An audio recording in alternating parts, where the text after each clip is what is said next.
বিশেষভাবে অনুরোধ করছি। এর পর্যায়ে আজকের এই দোয়া মাহফিলে আমরা বিকাল 4টা থেকে এর পর্যায়ে এখন পর্যন্ত এখানে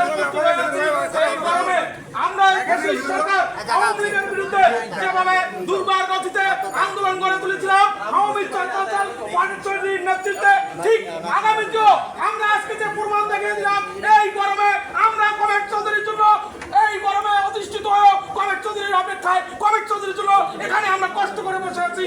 আমরা আগামীতে কমেট চৌধুরী এক তার কোনো বিকল্প নয়।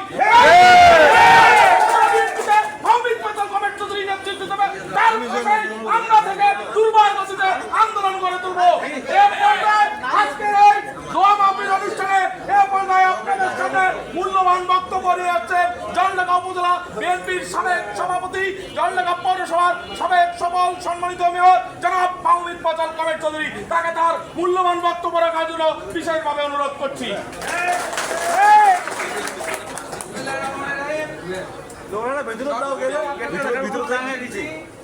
জয়পুর থেকে আসার পথে অনেক বৃষ্টি ছিল, ওদিকে হোস্টেলে আসার কারণে বৃষ্টিতে প্রায় আধা ঘন্টার মতো আমরা অপেক্ষা করতে হয়েছে।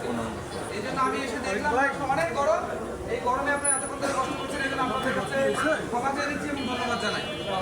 আজকে জলঢাকা উপজেলা বিএনপি থেকে ইউনিয়ন থেকে আগত ইউনিয়ন সভাপতি সাধারণ সম্পাদক মহোদয় বৃন্দ এবং পৌর বিএনপি সভাপতি এবং প্রতিটি অঙ্গ সংগঠনের